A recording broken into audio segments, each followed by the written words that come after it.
Como você comete imoralidade?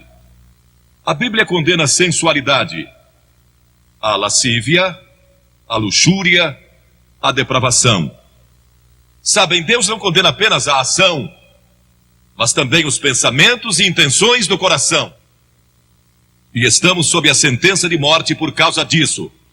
Psicólogos declaram que em qualquer batalha entre a imaginação e a vontade... E quantos não travaram essa batalha entre a imaginação e a vontade? Sua imaginação diz: veja quanto poderia se divertir. E sua vontade diz: é melhor não. Mas a vontade invariavelmente perde.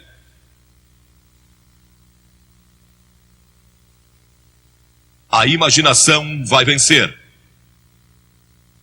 Agora, como pode um jovem ter vitória sobre isso? Porque a Bíblia diz, em 1 Pedro 2,11, que devemos nos abster das paixões carnais que fazem guerra contra a alma. Como você pode se abster com esses impulsos dentro de você, se tem esse tremendo desejo alimentado pela televisão e pelas revistas e onde quer que você olhe? Não creio que possa, como uma pessoa jovem hoje, nesta geração, sem Cristo no coração. É quase impossível. Você pode sobreviver se nasceu de novo. A Bíblia diz que precisamos nascer de novo. Há um ano atrás surgiu um best-seller de John Nesbitt, intitulado Novas Direções Transformando Nossas Vidas. Paulo, em Romanos 12, diz que devemos ser transformados pela renovação da nossa mente. No ano passado fizeram um filme intitulado Os Transformadores. Quem é o verdadeiro transformador? Vou lhe dizer, quem é o verdadeiro transformador é Jesus Cristo, que disse: você precisa nascer de novo se quiser ver o reino de Deus. Você já nasceu de novo? Tem certeza disso? Está seguro? Cristo vive em seu coração para lhe dar poder e força para resistir às tentações desta hora. Ele nos transforma quando nascemos de novo, não pela religião.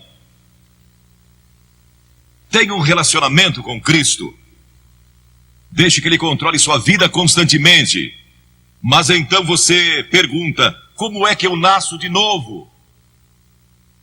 Primeiro, arrependa-se dos seus pecados. Todos somos pecadores. Arrependimento significa mudança em seus pensamentos e seu estilo de vida.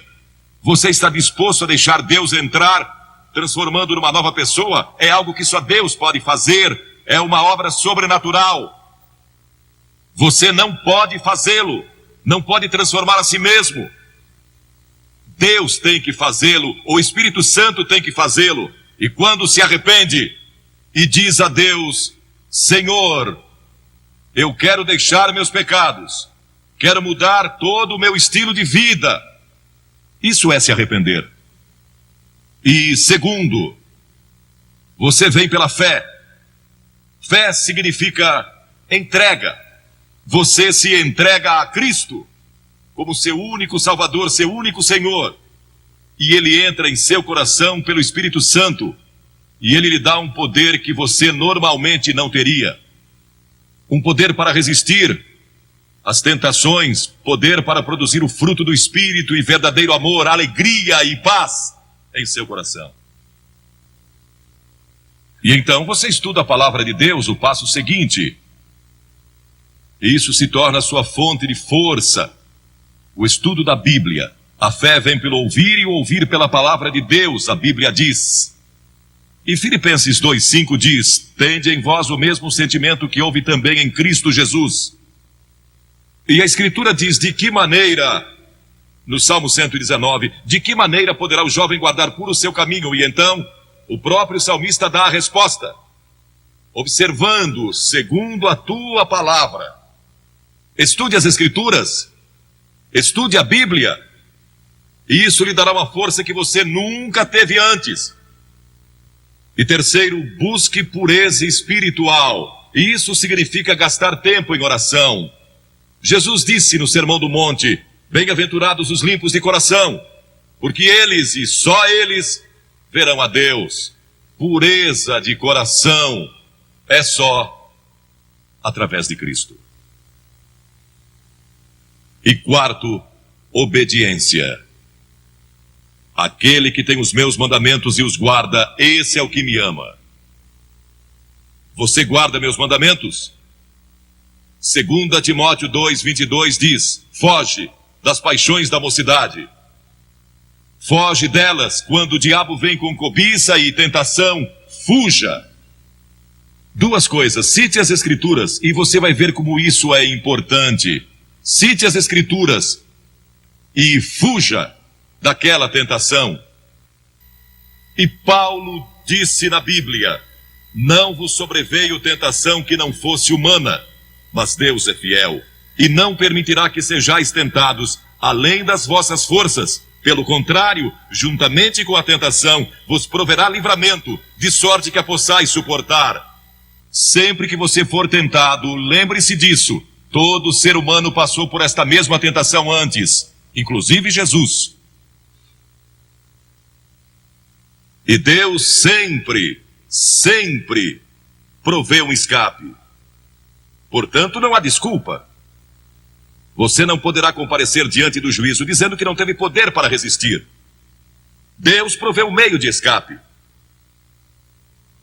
No momento em que a tentação vier, lembre-se disso. Deus lhe deu um meio de escapar dela. Procure-o e o encontrará. Pois foi prometido em 1 Coríntios 10:13. Agora, estes princípios não são apenas para os jovens, são para os adultos também. Todos nós precisamos desses princípios em todas as fases da nossa vida. Paulo, escrevendo ao jovem Timóteo, disse: conserva-te a ti mesmo puro. Conserva-te puro. Quantos de nós aqui somos puros? Basta viver dia a dia nesta nossa sociedade saturada pelo sexo para sentir impureza nos contaminando. Nunca houve uma geração como esta. Viveram assim em Sodoma, em Gomorra, e em Roma e em outras civilizações do passado, mas nunca tivemos a página impressa com isso diariamente. Nunca tivemos a televisão, nunca tivemos filmes, nem tantas outras coisas lançadas sobre nós da forma que vemos hoje. Nunca houve uma geração que tivesse tanta necessidade do poder de Cristo em seu coração para resistir como esta geração. Quando José foi tentado, e aquela mulher, a esposa de Potifar, tentou segurá-lo e convencê-lo a ir para a cama com ela, ele a deixou e fugiu. E a Escritura diz que deixou as vestes nas mãos dela.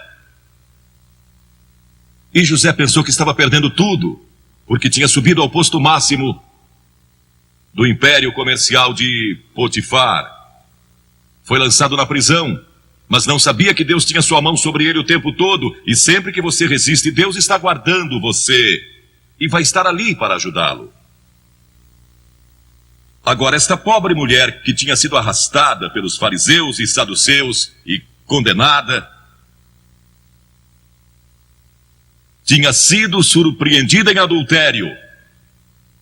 De acordo com a lei de Moisés, ela e o homem que estava com ela mereciam morrer. O castigo era duro sob a lei de Moisés. Mas todos ali se sentiram condenados por causa dos seus próprios pecados quando leram os 10 mandamentos ou o que Jesus estava escrevendo. Foram convencidos do seu pecado, talvez de orgulho, ou idolatria, ou cobiça, ou mentira, e são pecados diante de Deus tanto quanto imoralidade. E muitos de nós aqui hoje talvez não sejamos culpados de adultério ou fornicação, mas somos culpados de muitas outras coisas. Satanás às vezes nos leva a pensar: bem, eu não sou imoral, então este sermão não é para mim. Esta mensagem é para todos aqui, porque todos pecamos e estamos destituídos da glória de Deus, e talvez seu problema seja orgulho ou hipocrisia. Eles leram seus pecados escritos na areia e se retiraram. Algumas das pessoas mais morais aqui hoje, algumas das melhores pessoas deste país, precisam de Cristo, tanto quanto aquele que cometeu imoralidade sexual. Jesus disse: mulher, onde estão os teus acusadores? ninguém te condenou? E havia música em sua voz quando ela respondeu: ninguém, Senhor. Naquele momento ela recebeu Cristo como seu Senhor, porque este é o sentido da palavra no grego, meu verdadeiro Senhor. Naquele momento, ela abriu seu coração a Jesus Cristo.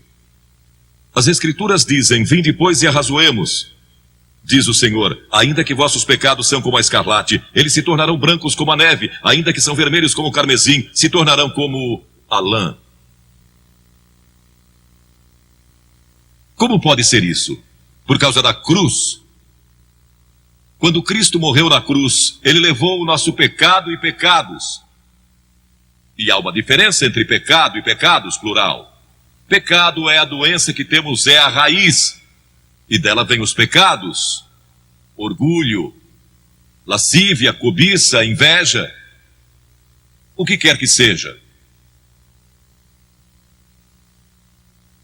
Os pecados daquela mulher foram perdoados porque Jesus foi para a cruz. E nossos pecados podem ser perdoados porque ele levou esses pecados sobre a cruz por nós. E Deus o ressuscitou dos mortos, e ele está vivo hoje. E está pronto para entrar em seu coração e transformar sua vida. E então Jesus deu a essa mulher esperança para o futuro. Ele disse: vai e não peques mais. Volte para a sua cidade, volte para os seus amigos, volte para a sua velha vizinhança, volte para todos os lugares por onde você andou e não peques mais, porque eu estarei com você, dando-lhe força e poder para resistir às tentações. A Bíblia diz que o próprio Jesus foi tentado em todas as coisas à nossa semelhança, mas sem pecado. Seu passado pode ser perdoado e você pode ter um poder especial para resistir ao pecado no futuro.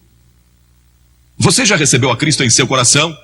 Talvez diga: bem, Billy, eu fui batizado e fui confirmado conforme a tradição da minha igreja. Você vive uma vida reta e realmente não é má pessoa. Mas no fundo do seu coração realmente não conhece a Cristo, não tem certeza disso, ou talvez você seja a pior pessoa de sua cidade e está vivendo hoje. Ele perdoará você, se você deixar.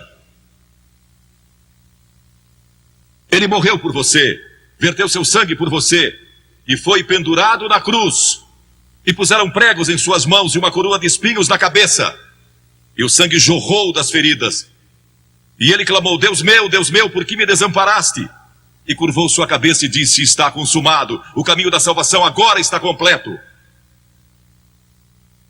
E ele foi recebido de volta no céu, para onde nós iremos um dia. Se eu morrer hoje, sei que vou estar com ele lá. Tenho certeza disso. Não porque eu mereça. Não sou uma boa pessoa nesse sentido. Não sou bom que chega para ir ao céu. Não é porque eu li a Bíblia ou preguei em reuniões como esta. Não vou para o céu por causa disso. Vou para o céu por causa do que Cristo fez, e você pode ir para o céu da mesma forma. E pode receber perdão dos seus pecados. E pode ter poder em sua vida para resistir à tentação quando ela vier. Você diz: que devo fazer? Como eu disse há pouco, disponha-se a dar as costas ao pecado e se arrepender. Segundo, pela fé, receba a Cristo. Essa palavra fé é mais do que você pode conceber. Significa dedicação. Eu me entrego.